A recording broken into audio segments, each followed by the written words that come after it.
أشهد أن لا إله إلا الله وحده لا شريك له ونحن نشهد أن محمد رسول الله لا نبي بعده اللهم صل وسلم على رسولك الكريم محمد صلى الله عليه وسلم وعلى آله وعلى أصحابه وعلى من اتبعه بإحسان إلى يوم الدين عباد الله أوصيكم ونفسي بتقوى الله فقد فاز المتقون قال الله عز وجل في القرآن العظيم المبين أعوذ بالله من الشيطان الرجيم بسم الله الرحمن الرحيم قال إني جاعلك للناس إماما قال ومن ذريتي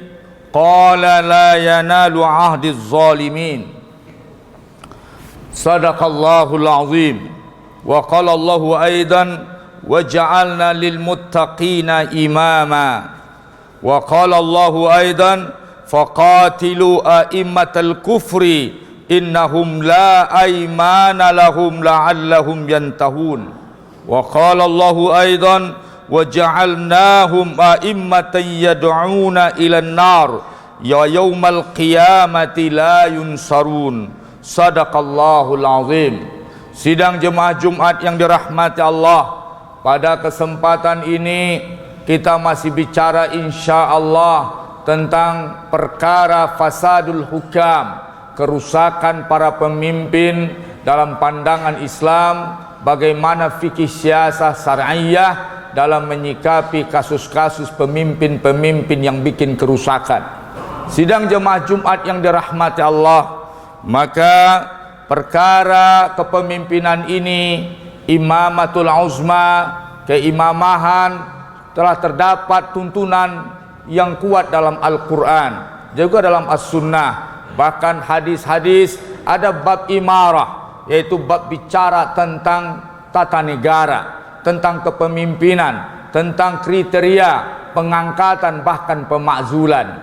Sidang jemaah Jumat yang dirahmati Allah, ketika Ibrahim alaihissalam dia berkata berdialog dengan Allah subhanahu wa ta'ala, Allah berfirman, qala inni ja'iluka linnasi imama. Allah berfirman, hai Ibrahim, kami menjadikan engkau imam, pemimpin untuk manusia. Dan Ibrahim menjawab, wa min zurriyati, apa jika itu juga berlaku untuk keturunanku? Nabi Allah berkata, la yanalu ahdiz zalimin, ia berlaku untuk keturunanmu, tapi tidak berlaku terhadap orang-orang zalim. Ini ayat menjelaskan bahwasanya Allah meredai orang-orang soleh jadi pemimpin, dan Allah mengatakan wasiat kepemimpinan Allah tidak berlaku terhadap orang-orang zalim. Maka sidang jemaah Jumat yang dirahmati Allah, dalam perkara ini juga dikatakan oleh Allah dalam ayat yang lain, wa ja'alna lil muttaqina imama, dan kami jadikan dan jadikanlah kami pemimpin-pemimpin bagi orang yang bertakwa. Ini doa para nabi, sidang jemaah yang dirahmati Allah. Kemudian sikap Allah terhadap kepemimpinan yang menyimpang. Faqatilu a'immatal kufri, perangilah oleh kalian pemimpin-pemimpin kafir itu. Innahum la aymana lahum la'allahum yantahun, sesungguhnya mereka adalah orang-orang yang tidak dapat dipegang janjinya, mudah-mudahan mereka berhenti. Jadi pemimpin-pemimpin yang engkar janji itulah biasanya sikap pemimpin-pemimpin kafir. Pemimpin-pemimpin yang pembohong itu karakter pemimpin kafir. Kemudian dalam ayat yang lain, wa ja'alnahum a'immatan yad'una ilan nar, kata Allah, kami telah jadikan juga untuk mereka ada kalanya pemimpin-pemimpin itu pemimpin-pemimpin yang menyeru kepada neraka, mengajak umat kepada neraka. Wa yaumal qiyamati la yunsarun, maka di hari kiamat nanti mereka tidak akan dapat pertolongan. Pemimpin-pemimpin yang mengajak umatnya ke neraka, yang membawa kerusakan kepada umat, maka dia nanti masuk neraka dan tidak akan ada pembelaan dari Allah Subhanahu wa taala. Maka sidang jemaah yang dirahmati Allah, maka khutbah kita pada hari ini adalah fasadul hukam, yaitu kerusakan para hukam. Rasulullah sallallahu alaihi wasallam dalam kitab Fi Hilyatil Auliya diriwayatkan oleh Abu Nuaim, di mana Rasulullah SAW, walaupun hadis dikatakan dhaif oleh sebagian para muhaddisin, bahwasanya sinfani minan nas, dua kelompok manusia, iza solaha solahan nas, apabila dua kelompok itu baik, manusia akan baik. Wa idza fasada fasadan nas, apabila dua kelompok manusia itu rusak, maka manusia akan rusak. Al ulama wal umara, yaitu ulama dengan umara. Sidang jemaah Jumat yang dirahmati Allah, maka rusak dan baiknya umat tergantung kepada dua kelompok yang di dalam tafsir disebut ulil amri. Ketika ulama menafsirkan atiullaha wa atiur rasula wa ulil amri minkum, taatilah Allah secara mutlak, taatilah Rasul secara mutlak, dan taatilah ulil amri selama dia taat kepada Allah. Dan ulil amri itu oleh mufassir, di antara mufassir mengatakan yaitu al ulama wal umara. Maka sidang jemaah yang dirahmati Allah, keduanya harus saling menasehati, saling menguatkan untuk kebenaran. Yang memilih pemimpin harusnya ulama. Di dalam Islam ada namanya ahlul hilli wal aqdi. Apa itu ahlul hilli wal aqdi? Yaitu dewan syura, majlis syura. Itulah yang akan menentukan siapa yang jadi pemimpin ke depan. Maka sidang jemaah dirahmati Allah, dan ditambah dengan tokoh-tokoh lainnya, maka ulama yang menentukan. Namun sidang jemaah dirahmati Allah, ketika ulama sudah tersingkir dari panggung-panggung yang seperti itu, maka akhirnya muncul pemimpin-pemimpin yang rusak. Maka kerusakan pemimpin itu diawali dengan rusak fasadul manhajil ikhtiyar, yaitu rusaknya sistem pemilihan. Lahirnya pemimpin yang rusak diawali dengan rusaknya sistem pemilihan. Kalau sistem pemilihan rusak, maka lahirlah pemimpin yang rusak. Jadi produknya akan rusak, sidang jemaah yang dirahmati Allah. Yang kedua, fasadus syakhsiyah. Kerusakan pemimpin itu, yang keduanya disebabkan rusaknya syakhsiat pemimpin, kepribadiannya, karakteristiknya. Yang pertama adalah tinjaunya ad-din, agama, kesolehan dan ketakwaan, ketundukan kepada Allah, ketaatan kepada Allah Subhanahu wa taala, ketakutan kepada azab Allah, ketakutan kepada neraka, ketakutan kepada akhirat. Sidang jemaah yang dirahmati Allah, maka kalau ini yang hilang dari saksiat pemimpin, maka pemimpin ini akan muncul menjadi zombie-zombie yang zalim. Maka dalam hal ini sidang jemaah yang dirahmati Allah, di antara fasadus saksiyah diawali dengan fasaduddin, rusaknya agama. Rusaknya agama diantaranya adalah, sidang jemaah yang dirahmati Allah, fitnatus subuhat, yaitu munculnya subhat-subhat tentang agama. Pemimpinnya tidak paham agama, di sekitarnya ahli subhat. Sehingga sidang jemaah yang dirahmati Allah, asalkan sudah mendapat rekomendasi ulama, apakah ulama yang sedang menjilat, apakah ulamanya sedang mencari sesuatu, maka ketika itu sidang jemaah, maka penguasa, pemimpin akan rusak. Sidang jemaah yang dirahmati Allah, Sa'id bin Musayyab mengatakan, iza ra'aitumul alima, jika kalian lihat seorang alim, yaghshal umara'a, yaitu bolak-balik datang kepada penguasa, fa'lam, ketahuilah, innahu lissun, dia itu adalah pencuri besar, seorang perampok, sedang cari dunia, sedang cari makan, sedang cari sesuatu. Iza ra'aitumul alima yaghshal umara'a fa'lam innahu lissun, jika kalian lihat seorang alim sedang bolak-balik kepada penguasa, menggosok-gosok penguasa, fa'lam, ketahuilah, dia itu seorang pencuri. Maka sidang jemaah yang dirahmati Allah, maka ulama-ulama terbagi dua, ulama syuk dengan ulama al-haq. Ulama syuk biasanya menjadi ulama salatin, yaitu tukang stempel kebijakan-kebijakan penguasa tanpa dilihat benar dan salahnya. Maka sidang jemaah Jumat yang dirahmati Allah, ini yang pertama, fasaduddin. Bahkan kalau umara tidak paham agama, dia akan memusuhi agama ini. Dia akan memusuhi ulama. Bagaimana kasus Ahmad bin Hambal ditangkap, disiksa. Bagaimana kasus Abu Hanifah yang dicambuk meninggal dalam penjara oleh Ja'far al-Mansur.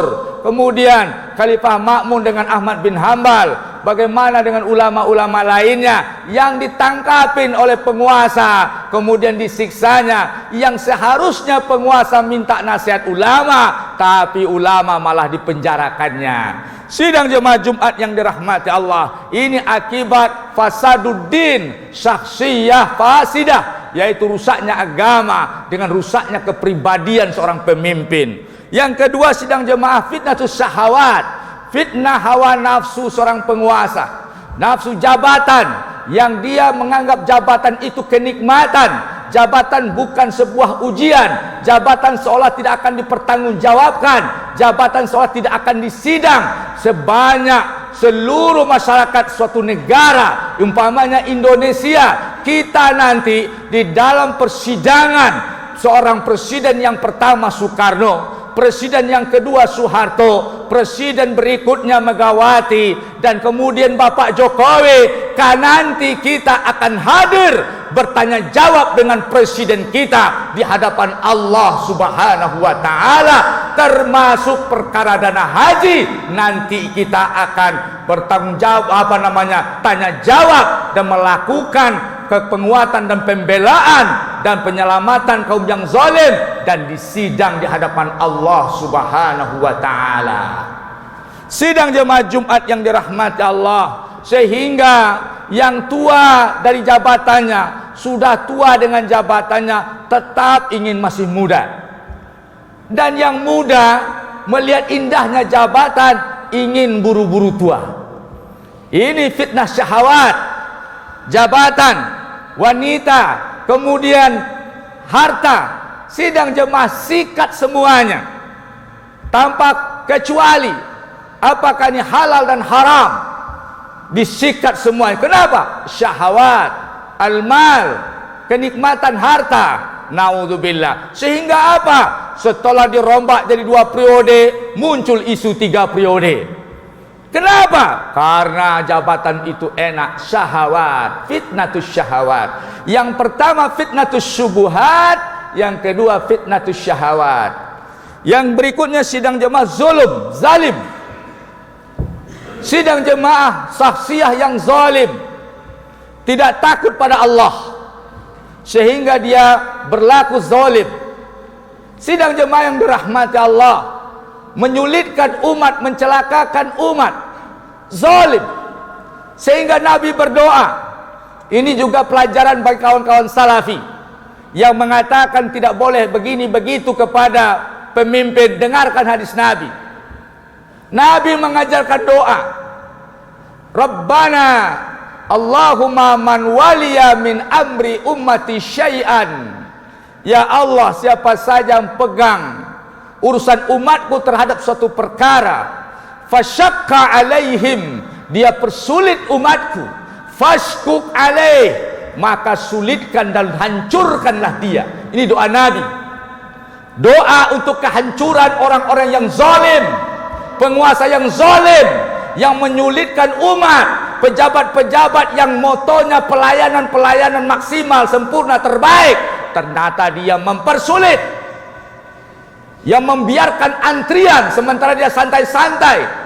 Oleh Umar, ketika seorang rakyat datang ke rumahnya, pintu rumah terkunci, pelayanan tertutup, maka disuruh dihukum gubernurnya dengan menggembalakan kambing sekian lama.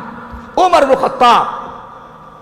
Kemudian ketika Amr bin As berperkara dengan orang Yahudi tentang perkara pengambilan tanahnya, kemudian pemaksaan, Maka mengadu Yahudi itu, datang dia dari Mesir pergi ke Madinah dan mengadu kepada Umar.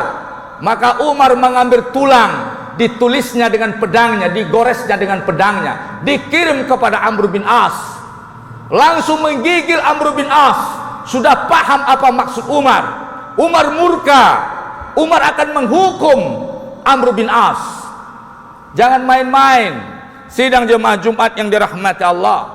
Al-zulm, zalim. Man waliya min amri ummati syai'an.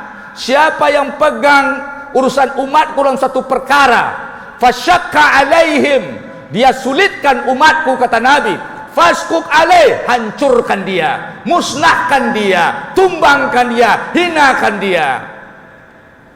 Allahumma man waliya min amri ummati syai'an farafiqa bihim farfuq bih. Ya Allah, siapa saja pemimpin yang baik, menjaga kebaikan umatku, dia berlaku baik dan adil terhadap umatku, maka jagalah dia ya Allah. Maka Nabi berdoa, pemimpin yang zalim dihancurkan, pemimpin yang baik dijaga. Dan pilihan itu ada pada para pemimpin. Ingat, pemimpin yang mana? Apakah tingkat presiden saja? Tidak. Ada perkara umat di tangan Anda. Siapa saja yang pegang perkara umat, perkara orang banyak. Dalam hadis Imam Ahmad, 10 orang atau lebih. Siapa saja membawahi kepemimpinan 10 orang atau lebih, maka awalnya adalah karomah, mulia, dihargai, hebat, orang punya prestasi.